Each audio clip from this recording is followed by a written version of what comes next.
আমার আপন ঠাকুরমা মারা গেছে। ঠাকুরমা মারা যাওয়ার পরে আমি জীবনে কোনোদিন কেমনে আগুনে পুরা দেয় দেখিনি।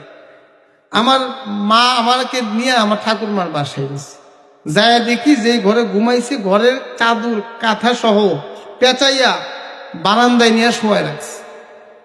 তো শোয়ায় রাখার পরে একটা রশি দিয়ে এরকম পাটি দিয়ে বাঁধতেছে, বাঁধিয়ে বাজার থেকে দুইটা লম্বা লম্বা বাঁশ আনছে। বাঁশ দিয়ে চঙ্গ চিনেন আপনারা? মই চঙ্গ, এরকম চঙ্গর মতো বানাইয়া ওইটার মধ্যে রাইখে রশি দিয়ে পেঁচাইয়া বাঁধতেছে। যখন বান্ধিতেছে আমি মাকে জিজ্ঞাসা করলাম, মাগো ঠাকুর মাকে এইভাবে রশি দিয়ে বাঁশের লগে বাঁধ দেখে? মায় কই তুই বুঝবি না। আমি কো বুঝাইলি তো বুঝবো। কত ঠাকুর মা মারা গেছে। ভালো কথা, তো কি হয়েছে? কত ঠাকুর মার যত পাপ আছে এগুলো মোচন করার জন্য তাকে এরকম বাঁশের সঙ্গে রশিদা বাঁধ দিয়া এখন মন্দিরে নিয়া শ্মশানে নিয়া আগুনে পুরা দিয়া তার জীবনের যত পাপ আছে সবগুলো মোচন কইরা তাকে স্বর্গবাসী করা। আমি কই সাংঘাতিক কথা। সারা জীবন স্বর্গের কথা শুনলাম বাপ মার কাছে, কোনোদিন স্বর্গ দেখি নাই। আজকে যখন ঠাকুর মা স্বর্গে যাইবো এই সুযোগ একটু আমিও দিই খাম।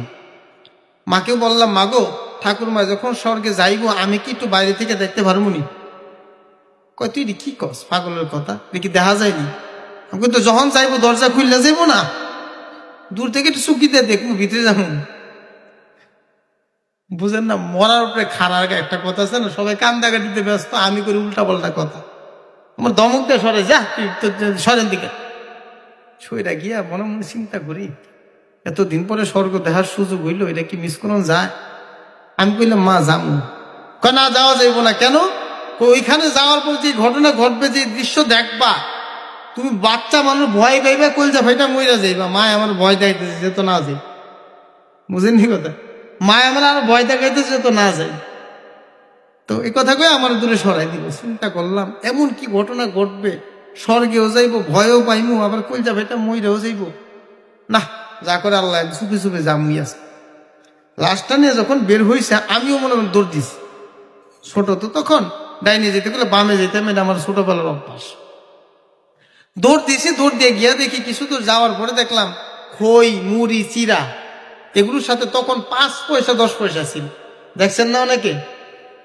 5 পয়সা 10 পয়সা মুড়ি চিরার সাথে মিলাইয়া, খইয়ের সাথে মিলাইয়া বল হরি বলা, বল হরি মন্ত্র পড়ে পড়ে ঠাকুরমার লাশের উপরে ছিটা দিতেছে। যখন ছিটা দেয়, ওই খই মুড়ির সাথে চিরার সাথে 5 পয়সা 10 পয়সা নিচে পড়ে। আমি আবার গিয়ে দৌড় দিয়ে থাবা দিয়ে লইয়া দেখি 10 পয়সা 5 পয়সা ভালো টাকা পড়তেছে, অনেক টাকা পাইতেছি। মনে মনে কই ঠাকুর মায় কেন আরো আগে স্বর্গে গেল না? তখন 5 পয়সার লাগে আধা বেলা কান্দতাম। সকাল 8টা থেকে কান্দা শুরু করতাম, 12টা পর্যন্ত কানলে মায় 5 পয়সা দিত, 10 পয়সা দিত, একটা চকলেট খাইতাম। আর এখন থেকে না চাইতে খালি টাকা পরে উপরে থেকে। আমি মনে মনে কই ঠাকুর মা স্বর্গে যাইবই যখন, আর আগে যাইতো টাকাটা আর আগে পাইতাম। তারপরে আমি কই যাক, স্বর্গের রাস্তা এখনো অনেক বাকি, আজকে অনেক টাকা ইনকাম হবে। এই কথা কইতেছি মনে মনে, আর টাকাগুলি নিতেছি আর যাইতেছি খুশি, খুশিতে খুশিতে যাইতে যাইতে যেদিক দা লাস্টে আমি এদিক দা যাই, যে টাকা পরে টুকাইতে টুকাইতে শ্মশান পর্যন্ত গেছি। আমার কথা হয়েছে আজকে যা করে আল্লাহ স্বর্গটা দেখাছেন। এখন সবাই তো আমার দেখে খেদাই দিব, লেগে আমি দূর থেকে তাদেরকে ফলো করে যাইতে যেতে শ্মশান পর্যন্ত যখন গেছি, যাই দেখলাম একটা রুমের মধ্যে ঢুকাইয়া কোন রকম একটা গোসল টোসল করে সাদা একটা কাপড় দিয়া লাশটাকে কোন রকম ঢাকছে। ঢাকার পরে এরকম একটা চিতা খোলা, লাকড়ি দিয়ে চিতা খোলা বানাইয়া এইভাবে চিতা খোলার মধ্যে রাখছে। রাখার পরে আমার বাবার হাতে এরকম একটা লাঠির মধ্যে রশি পেঁচেছে, লাঠির মধ্যে এরকম কাপড় পেঁচেছে।